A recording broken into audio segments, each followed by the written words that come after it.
anointed me and sent me into your life to bring you good things. They call me the good thing because I bring good things. I'm very happy to come into your life today to bring you good things.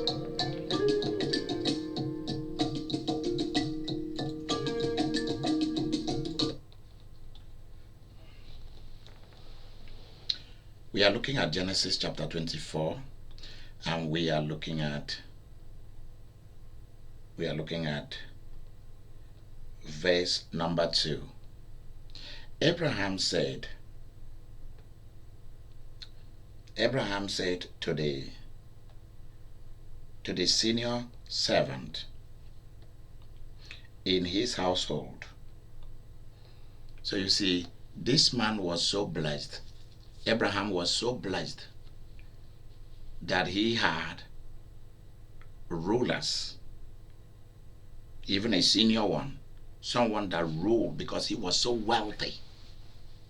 Many of you who do not want wealth, but you say you follow Abraham, you sing about him. You sing, Father Abraham had many sons. Many sons has Father Abraham. I am one of them, and so are you. So let us praise the Lord. Lord. So think about that. You sing that song. The Father Abraham you follow was a man of great wealth. Here we are not talking of wealth of knowing God. We are talking of physical resources. And had so many servants. Children were born in his household. In fact, Abraham began to be a nation.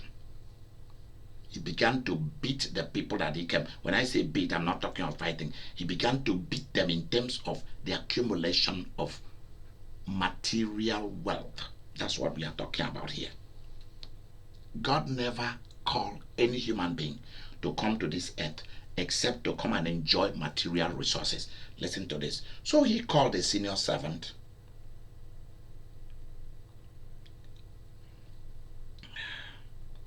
Let me look at it. He called a senior servant in his household, the one in charge of all that he had.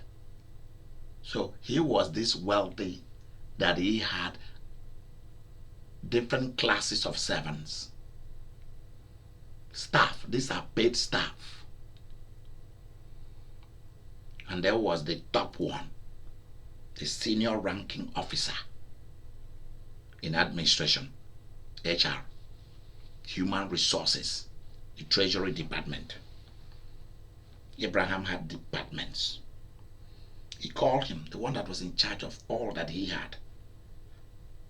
Let me share something you need to know. If you want to accumulate wealth, you are going to need somebody to manage it for you. It is not something that you can do all by yourself because it will destroy you. You're going to pray to God to give you faithful people who are not coming to connive with outsiders to eliminate your life.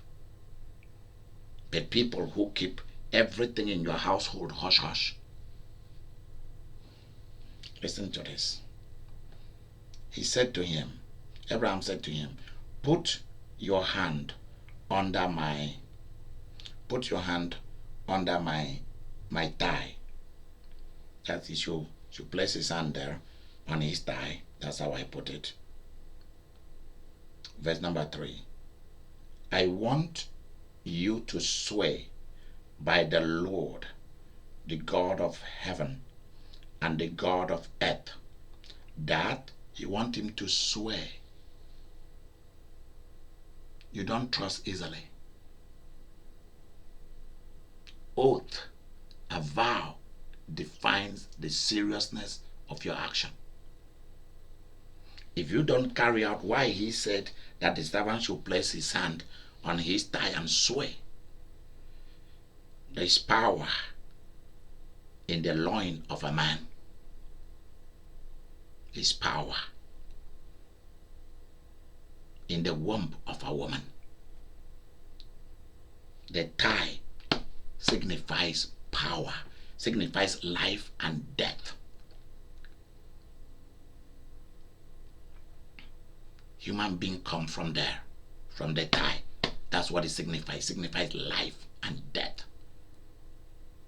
If you will not carry out faithfully what you are swearing to me, let death take you.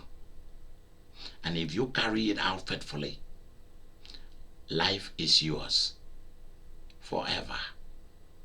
And it built my trust for you. Listen to this. He said, swear to me by the God of heaven and by the God of heaven and the God of earth. Let's see the content of that oath or that vow. That you will not get a wife for my son. So this time Isaac was fully grown, ready to start his own family. Swear to me that you will not take a wife for my son from the daughters of the Canaanites, among whom I am living, among whom I'm dwelling. Why was it important that when it comes to choosing a wife, it has to be done right? The reason is because it's a matter of life and death. It's a matter of the tie. It's a matter of the tie. Just as life and death are in the power of the tongue, so life and death, even in a quicker one, is in the power of the loins.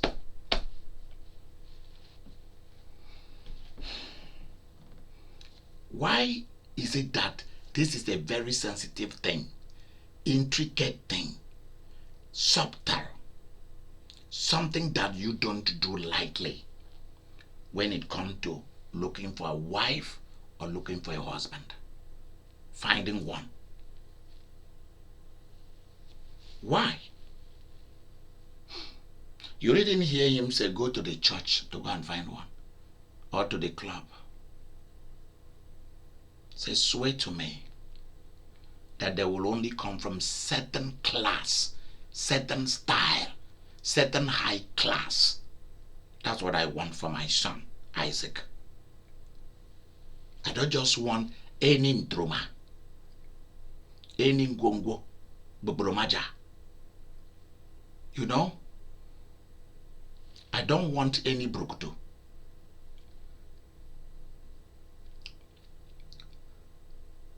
I don't want this to be a matter of a Sunday or Wednesday. I don't want this to be a matter of somebody's being cheated. Problems.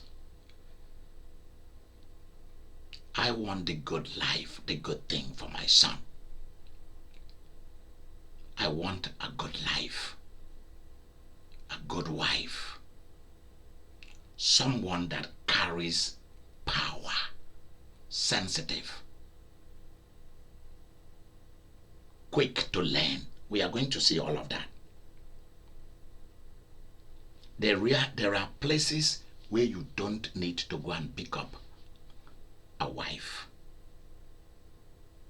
There are certain experiences of a woman that you don't need them for a wife. Why? Because certain experiences have shaped them to make them to be women on the go. Same thing with a man. There are places that a woman doesn't need to enter to go and find a husband. Because certain men, because of the experiences, are men on the go. If any little thing happen, they have something backing them that tells them to move on. They will not be able to work things out because of the spirit in which they came. The spirit that they are.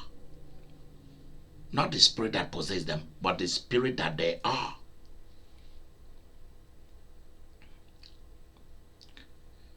Because your seed, the future of your institution and businesses, the future of your name, the future of your blood, the future of your bloodline, the future of your businesses and investment depend on this one thing: marriage, marital relationship. It can destroy you or it can build you. It can create you or it can destroy you.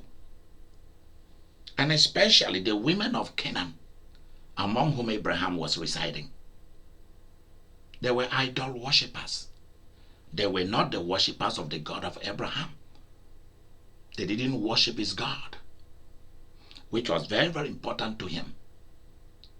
And the way they carry out their life was not the kind of style that he wanted for his son.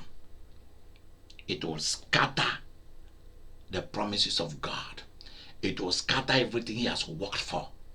You don't need somebody to walk through the door and tear down all the things you worked for all your life. I am grateful to God.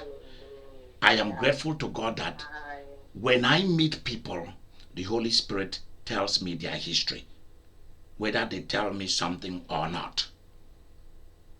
Because people can hide who they are with religion and culture and race and politics and church and job and beauty and so on. Even with responsibility, until one day the right button is pushed and you now see what you have been dealing with that you didn't know. You want somebody who understands your frequency. You tuning into their frequency, it rhymes.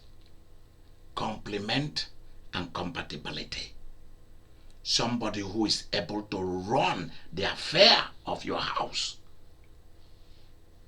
Not somebody who walks into your home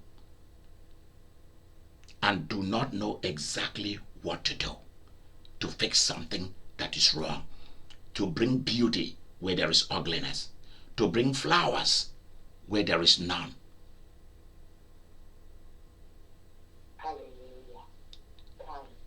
Good. Be careful where you go to choose your friends, a wife, where you go to choose a husband. Be very careful. If you want a future, ask God. And also, open your eyes. God has given you enough brain inside your head and your belly for you to look beyond words, beyond opinions, beyond education and beauty, so that you will continue to be a champion forever, long after you are gone.